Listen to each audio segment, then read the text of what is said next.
ተመልሰን መተናል አድማጮቻችን በእያላችሁበት አሪፍ ጊዜ ሌሎች ጉዳዮችን አንሳ ሶፊ ወደ ማንቸስተር ዩናይትድ ጉዳይ እናምራለን። ግርመዬ ቅድም ነካክተዋል። የማይል ሉዊስ ስኬሊ ጉዳይ ማይል ሉዊስ ስኬሊ ስሙ ከማንቸስተር ዩናይትድ ጋር መያዝ ጀምሯል። ማንቸስተር ዩናይትድ ተጫዋቹ ለሽያጭ ይቀርባል ወይ ብሎ አርሰናሎችን ስለመጠየቅ ወይም መረጃ እየሰበሰበ ስለሆነ በደላሎች በኩል እየተጠቀሰ ነው የሚገኘው።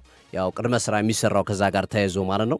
የ19 ዓመት ታዳጊ ተጫዋች እንግዲህ በሁለት ቦታዎች ላይ ይጫወታል። አንደኛው የግራ መስመር ተከላካይ ነው። ሁለተኛው በአምባካይ መስመር ላይ ነው የሚጫወተው። ተጫዋቹ ያው እንደሚታወሰው በአርሰናል ቤት ውስጥ በብዛት የግራ መስመር ተጫዋቹ ነው ሲጫወት የተመለከት ነው። ነገር ግን የተጫዋቹ ኢንተረስት የተጫዋቹ ፍላጎት የነበረው አማካይ መስመር ላይ ነው። በኋላ ላይ በችግር ዙቢሜንዲ ሲደክምባቸው ሚካኤል አርቴታ ያንን ቦታ ሰጥተውት ከፉልሃም ጋር በነበረው ጨዋታ ላይ ራሱን አሳየ። ከዛ በኋላ እዛ ቦታ ላይ ጥራት ያለው ተጫዋች እንደሆነ እያስመሰከረ ነው። በቀደም በነበረው የወዳጅነት ጨዋታ ላይም ማይል ሉዊስ ስኬሊ ሪሊም የአማካይ ቦታ የ6 ቁጥር ቦታ ለሱ ትክክለኛ ቦታ እንደሆነ ተመልክተናል። አንድ አሲስት አድርጓል ማክስ ዶማን ጎል ሲያስቆጥር ማይል ሉዊስ ስኬሊ። ግን ማንቸስተር ዩናይትድ ተጫዋቹን ለማምጣት የሚፈልገው ሜጀርሊ በዋነኝነት የግራ መስመር ተከላካዩን ችግር ለመድፈን ነው። ምክንያቱም የተባለው ኒውካስል ይህን ሁሉ ተጫዋች ሽጬ ብሩኖ ጉማሬን ሽጬ ሳንድሮ ቶናሊን ሽጬ አንቶኒ ጎርደንን ሽጬ አሁን ደግሞ ሌላ ቁልፍ ተጫዋችን ሉዊስ ሆልን ማጣት አልፈልግም፣ ከፍተኛ ገንዘብ ቢቀርብልኝ እንኳን አልለቅም የሚል አቋም ይዘዋል። በተለይ አዲሱ አሰልጣኝ ጀሴሌ የኒውካስልን አመራሮች ከዚህ በኋላ ተጫዋች እንዳይለቅ ጫና እየፈጠሩባቸው እንደሆነ የተጠቀሰ ነውና ትንሽ ዝውውሩ ሊያስቸግራቸው እንደሚችል ስለገባቸው ማንቸስተር ዩናይትዶች ለዛ ነው ማይል ሉዊስ ስኬሊን ላይ ትኩረት ለማድረግ የፈለጉት። ግን ማንቸስተር ዩናይትድ ትልቁ ትኩረቱ ይህንን ተጫዋች ማምጣት የሚፈልገው በግራ መስመር ያለውን ችግር ለመድፈን ነው። በዛውም ግን ተጫዋቹን በ6 ቁጥር ሚና ያመጣቸውና አንድሬ ሳንቶስ ኔሪ ቴልማንስ በቂ ነገር መስራት ካልቻሉ እዛ ቦታ ላይ የማጫወት ፍላጎት ይፈልጋል እና ለተጫዋቹ ዝውውር ማንቸስተር ዩናይትድ እስከ 70 ሚሊዮን ዩሮ ድረስ ሊሰጥ እንደሚችል ሰጥቷል አይደለም ገና ሊሰጥ እንደሚችል ሊያዘጋጅ እንደሚችል እየተጠቀሰ ነው የሚገኘው። በተቃራኒው ይህንን ዜና የሰሙት የአርሰናል ደጋፊዎች ደግሞ በፍጹም መሸጥ የለበትም ማይል ሉዊስ ስኬሊ የሚል አቋም አላቸው። በተለይ በቀጥታ ለእንግሊዝ ለተፎካካሪ ክለብ መሸጥ እንዲህ አይነት የወደፊት ተስፋቸው ጥሩ የሆኑ ተጫዋቾችን በኋላ ላይ ሊያስቆጭ ይችላል። ነገ ከነገ ወዲያ ለሌላ ሊግ ክለብ ብትሸጥ ምናልባትም የምትገናኘው በሻምፒዮንስ ሊግ ወይም በአውሮፓ ውድድር ላይ ነው የሚሆነው። ላትገናኝም ትችላለህ። ግን ለቀጥታ የፕሪሚየር ሊግ ተፎካካሪ ክለብ ምሰጥ ከሆነ ግን በጣም አስቸጋሪ ነው የሚሆነውና አርሰናል እሺ ላለው ይሄን ጥያቄ በቀጣይ ጊዜያቶች የምናየው ይሆናል። ግን በማንቸስተር ዩናይትድ በኩል ጄኒዩን የሆነ ኢንተረስት አለ፣ ፍላጎት አለ ማይል ሉዊስ ስኬሊ ላይ።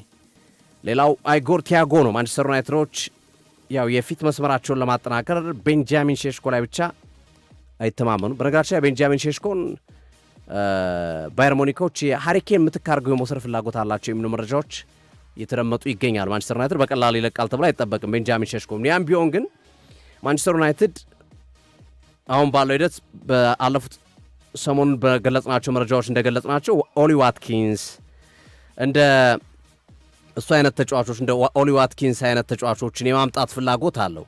የጁቬንቱስን አጥቂ ጨምሮ ማለት ነው። በነፃ ዝውውር የማምጣት ፍላጎት አላቸው ቭላሆቪችን። ግን ከሱም ከፍ ያለ ተጫዋች አይጎር ቲያጎን አሁን እያሰቡ ያሉት። ባለፈው የውድድር ዓመት የሊጉ ሁለተኛ ኮከብ ጎል አግቢውን ያጠናቀቀ ከኤርሊንግ ብራውት ሃላንድ ቀጥሎ ሁለተኛው ኮከብ ጎል አግቢ ነው። በብሬንፎርድ ታሪክ ኮከብ ብዙ ጎል ያስቆጠረ ተጫዋች ነው። በአንድ ዓመት 22 ጎሎችን ያስቆጠረው። የዚህ ተጫዋች ዋጋም የሚቀመስ ላይሆን ይችላል። ማንቸስተር ዩናይትዶች ምናልባት ለሁለተኛ አማራጭ ለሚያመጡት ተጫዋች ይህን ያህል ገንዘብ ይከፍላሉ ወይስ በ4-4-2 በሁለት አጥቂ መጫወት ይፈልጉ ይሆን? አይጎር ቲያጎና ቤንጃሚን ሼሽኮን ከፊት አድርገው በ4-4-2 የመጫወት እንቅስቃሴ ሊያደርጉ ያጫወት መንገድ ለውጥ ለማድረግ እየተዘጋጁ የሆነው አሰልጣኝ ሚካኤል አርቴታ የሚል ማነው አሰልጣኝ ማይክል ካሪክ የሚል ሀሳቦች እየተነሱ ነው። ምክንያቱም ማይክል ካሪክ ያው በብዛት ያለፈው ውድድር ዓመትም ሲጫወቱ የነበረው በአንድ አጥቂ ነው። ግን የያዙት ቡድን ሌላ አሰልጣኝ ይዞት የነበረው ቡድን ከመሆኑ ጋር ተያይዞ ሊሆን ይችላል። እንግዲህ የራሳቸውን ሀሳብ በዚህኛው የውድድር ዓመት ማሳረፍ ይችሉ ይሆን? 4-4-2 ብዙም ሲጠቀሙ አላየናቸውም በሚድልስ በራም በነበራቸው ቆይታ ላይ። ካልሆነ በስተቀር አይጎር ቲያጎን ማምጣት እዚህ ጋር ሌላ ቦታ ላይ መድፈን ያለባቸው ቦታ እያለ እዚህ ተጫዋች ላይ ብዙ ገንዘብ የሚያወጡ ከሆነ የሚል ጥያቄዎች እየተነሱ ነው። መሀል ተከላካይ፣ ግራ መስመር ተከላካይ፣ የአማካይ መስመር ተጫዋች ይፈልጋሉ። እነዚህ ጥገናዊ ለውጥ ሳይሆን ሜጀር ለውጥ የሚፈልጉ ናቸው። አጥቂው ላይ ግን ቤንጃሚን ሼሽኮ ስላለ ጥገናዊ ለውጥ ነው የምታደርገው። የጆሹዋ ዚርክዚን ምትክ ከማምጣት አንጻር የሚደረግ ዝውውር ነው ተብሎ የሚጠበቀው ሰው አይጎር ቲያጎ ላይ ለምን ማንቸስተር ዩናይትድ ሼሽኮን ወደ ባየር ሙኒክ ሊሸኘው ይሆን የሚሉ ፍራቻዎች እንዲያድር ያደረገ ነው። ምክንያቱም ተጫዋቹ መጥቶ የሚቀመጥ ተጫዋች አይደለም። ገና እድሜው 25 ነው። በአንድ ዓመት 22 ጎል ማስቆጠር የቻለ ጠንካራ ተጫዋች ነው። ስለዚህ እነዚህ ነገሮች ስንመለከታቸው በምን መንገድ ችግሩን ለመፍታት ይዘጋጃሉ የሚለው አብረን የምናየው ቢሆንም ግን አይጎር ቲያጎንም ማንቸስተር ዩናይትድ አፕሮች እያደረገ ነው፣ እየቀረበ ነው፣ እየጠየቀ ያለበት ሂደት አለ እና አሁን ላይ አይጎር ቲያጎና ማይል ሉዊስ ስኬሊ የማንቸስተር ዩናይትድ ዝርዝር ውስጥ ገብተዋል። ማንቸስተር ዩናይትድ ከሚፈልጋቸው ዝርዝር ውስጥ እንደገቡ የመረጃ ምንጮች እየጠቀሱ ይገኛሉ።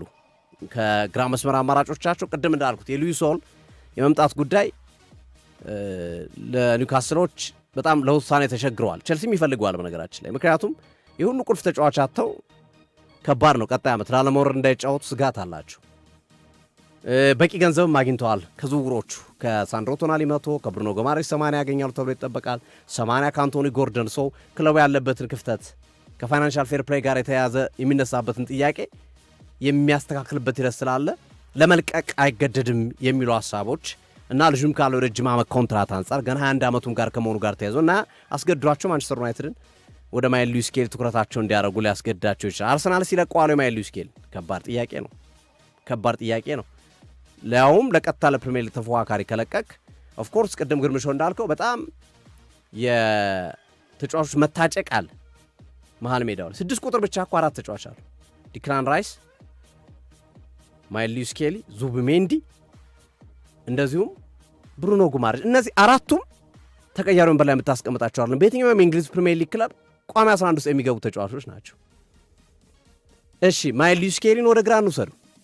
የካላፊዮሪ አጋዥ ነው እንበለው፣ ሂንካፔ የጋብሪኤል ማጋሌሽ አጋዥ ነው ብለን እሺ ወደዛ እንውሰደው። አሁንም ስቲል 3 ተጫዋች ይቀራል። ማን ነው የምታሳርፈው? ዙቢሜንዲ ነው ብሩኖ ጉማሬሽ፣ ዲክላን ራይስ?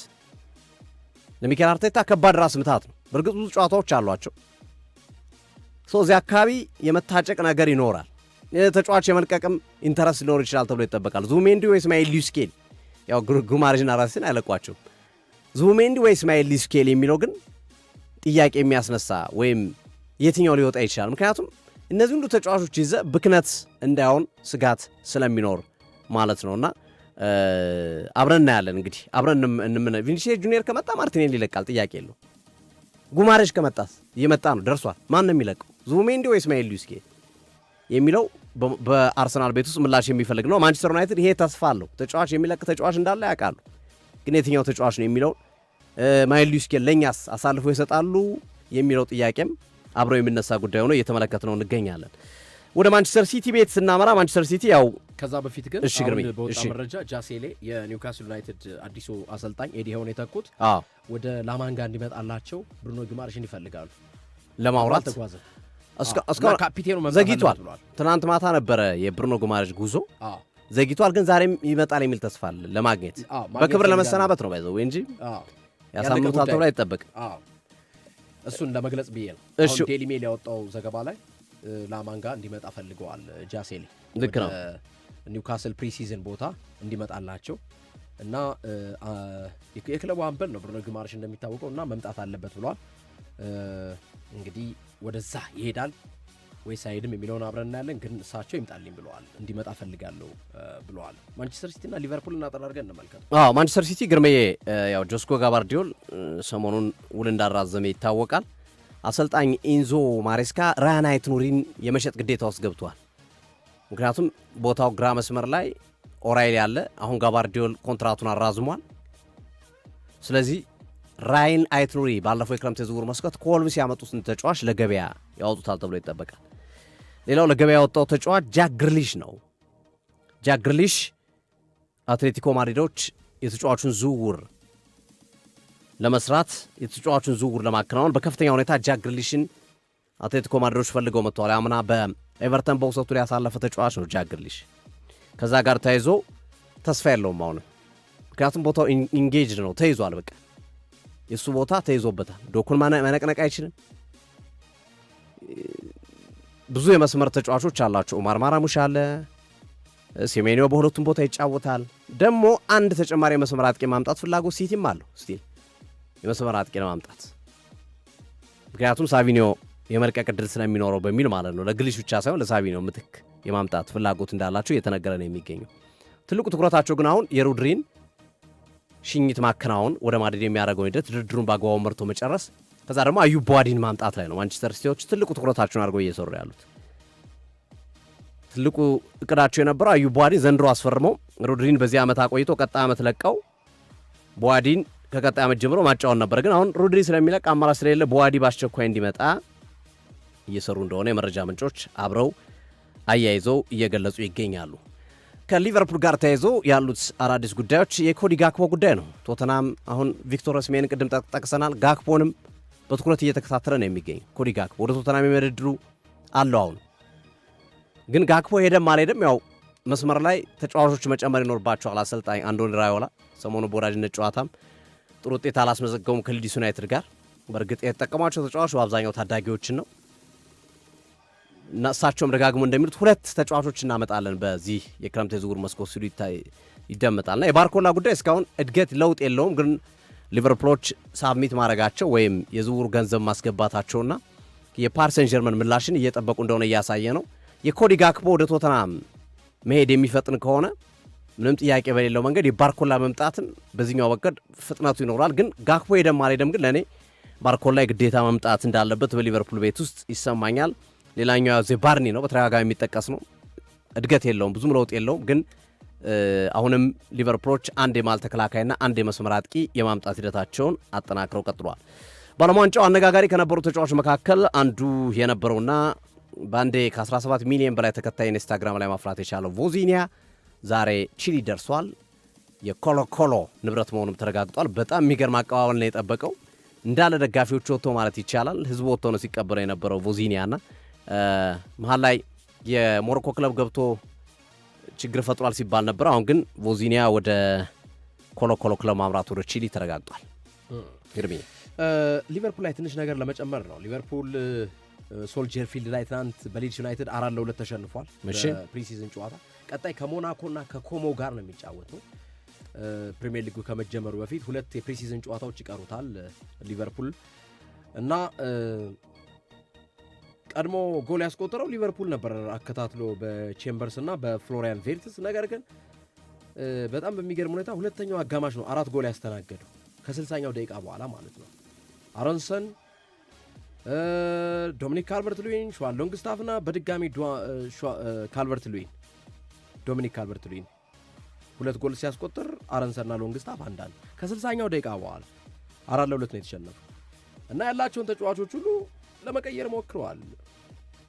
ሶቦስ ላይ ተጫውተዋል፣ ኬርኬስ ተጫውተዋል፣ ፍሬምፖንግ ተጫውተዋል፣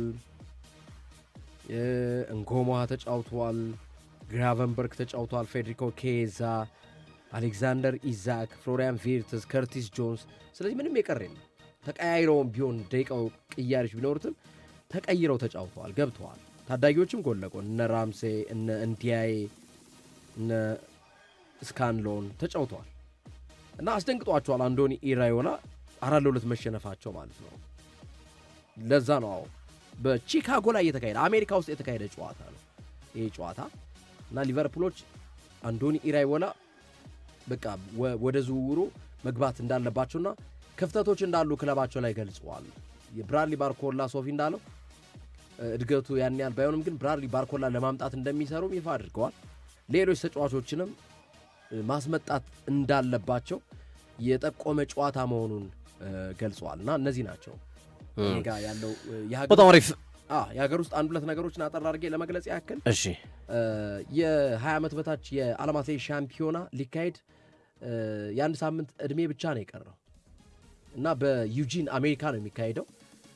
23 ኢትዮጵያውያን እስካሁን ድረስ የቪዛቸው ጉዳይ አላለቀም።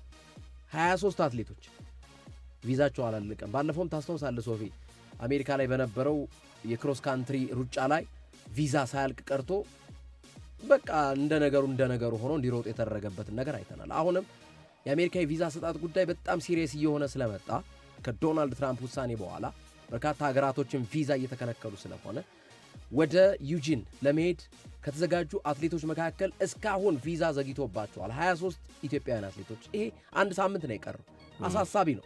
ስለዚህ በዚህ ውድድር ላይ አሁንም የማንመለከታቸው አትሌቶች ሊኖሩ እንደሚችሉ የሚጠቁም ነው። የወጣቶች አትሌቲክስ ሻምፒዮና ነው አንድ። ሁለተኛ በእግር ኳሱ ላይ የኢትዮጵያ የተጫዋቾች ዝውውር አሳሳቢ ደረጃ ላይ ደርሷል። በርካታ ተጫዋቾች የወር ደመወዝ 1 ሚሊዮን ብር እየጠየቁ ነው በአሁኑ ሰዓት እና 1 ሚሊዮን ብር ተለምዷል ሶፊ በነገራችን ላይ እና ይህንን በዝርዝር እንመጣበታለን። አድማጮች ለመጠቆም ያክል ነው። ግን የኢትዮጵያ የዝውውር ገበያ አንድ ተጫዋች የወር ደመወዝ 1 ሚሊዮን ብር እየጠየቀ ነው ሲባል ብዙዎች እርግጠኛ ነኝ አሁን ይደነግጣሉ። ግን 1 ሚሊዮን ምን አላት እየተባለ ከ1 ሚሊዮንም ተሻግሯል የወር ደመወዝ የተጫዋች። በዛ ላይ ጤነኛ ክፍያው ብቻ አይደለም ጤነኛ ለመሆኑ ነው የክፍያው መንገድ ምንም አይገናኝ ሶፊ።